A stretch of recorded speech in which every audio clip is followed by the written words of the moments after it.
So I got on my position. I'm actually learning a lot just by constantly observing the market um, after failure. I'll call it failure. It's like akin to when I don't know. You know how to ride a bike.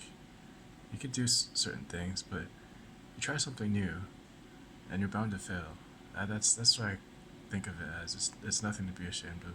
Um, it's actually kind of funny. But let's talk about the market and where we're at. I'm only gonna focus on crude because I think looking at other instruments kind of confuses me. Honestly, it's just too much to look at. So the instrument itself, what I've been learning, I've actually held my position um, from the highs. I entered around this area at this time, and it did take a move down. It was early move though because it could have taken the divergent move here. Um, this actually corresponds with the moving average. So I think I wanted to do away with that strength by touching the moving average and then continue downward. Um, just a theory, but it seems like that's the case. And we're working with some squeeze right here. I was observing the strength indicator and I decided to get out, but because of the nature of this move and how we're testing previous lows, um, I actually might go down lower. I'm satisfied with my move. I've only done actually one trade, and it's been above average winner. So, I'm content with that. That's it's always a good start. It shows that you didn't shake your confidence. You dust yourself up. You dust yourself off, and just keep going. Because you know that what you're doing is correct, and that you believe in yourself. And even though you made a mistake, you know what that mistake was, and you just keep moving on. So overall, good job. There's no shame. Um, One thing now that I think about in this move is the range. Look at the range. Okay, so let's say you make the worst trade possible. You short in the 70s. Let's say. Okay. What do you do in this case? Do you panic? Do you panic? Do you wait until? Where do you wait? Do you wait until you hope that this resistance doesn't get breached? Where does that put you? If 70, right? 90, so that puts you at 80. You're still well below the market, especially when this next candle is above it. So what do? You should actually not wait to add position here. Let's say you're making a bad trade. If this is like the worst case scenario, and this is what could have saved me actually today. So where do you actually move? Do you move here? No, you look at your indicators. You say, oh, you know what, that might be an okay place to add, but what if it goes down? And you're right. If you're quick about it, you might be able to add a couple positions, right? You might be able to get out here, but it would be a very tiny. And if you move, you could do that. If you're good, that would be kind of surgical. But you wait. Oh, maybe okay. So now it's actually breached.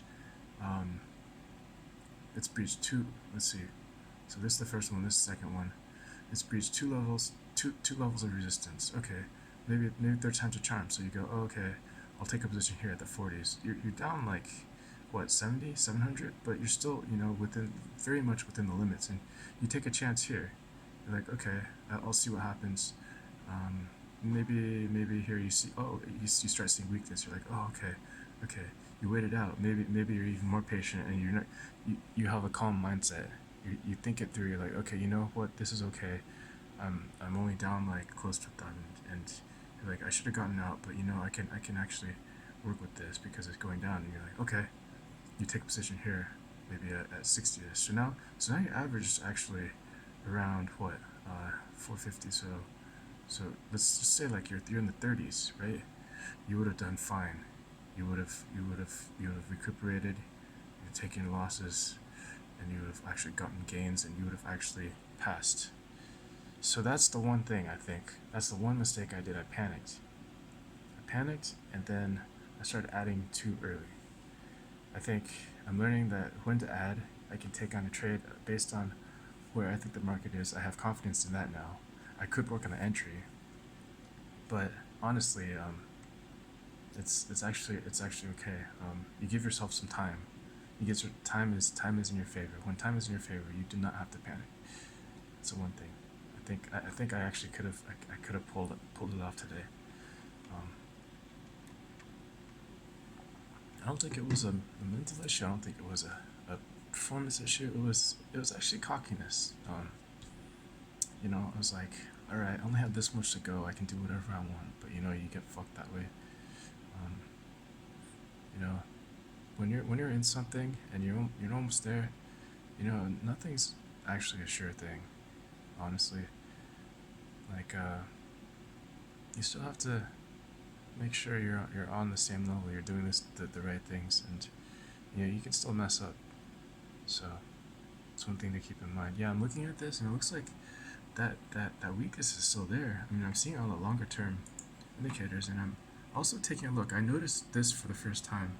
I'm actually looking at the RSI in the 50s, and I'm looking at minimum divergence, like very super small divergences in the actual ticks themselves, and I actually see like ways to use this as entry, which is something new that I learned, that it might actually give me more confidence on where to actually enter. So yeah, this move is interesting. It looks like there might be some more extension down. I'm taking the safe side. Just took profit, but it's definitely going for the lows here. It's actually pretty exciting. So you know when there's a reversal, sometimes that indicator could keep going. Especially when you're on longer time frames and it's still negative. It gives you some evidence that you know we could actually breach further supports. So you know my initial theory, my initial thesis was solid. My entry was not solid, but you know that's not you know a failure point. Like I actually do not have to freak out about my entry anymore. Like I can actually do something to take care of it. The thing that really messed me up was the entries later on where I was managing my position. It's the risk management, position management, that is the thing I really have to learn, and that goes alongside with how you enter a position too. So they're all kind of interlocked, but you know there's room for error. It's not you don't have to be perfect. Um, but yeah, this is a really fascinating market. I'm learning a lot, and you know you shouldn't be afraid. I think that's the big thing. Um, it's almost there. I remember now. I think I had passed the first round before, and I'd done something similar. So you know, I just gotta warm up.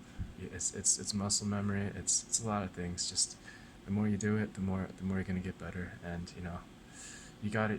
I think it's better to accept failure now and have like something bad happen when things are easy, when things aren't don't don't matter, when it's not clutch time, when it's not crunch time. So it's all right.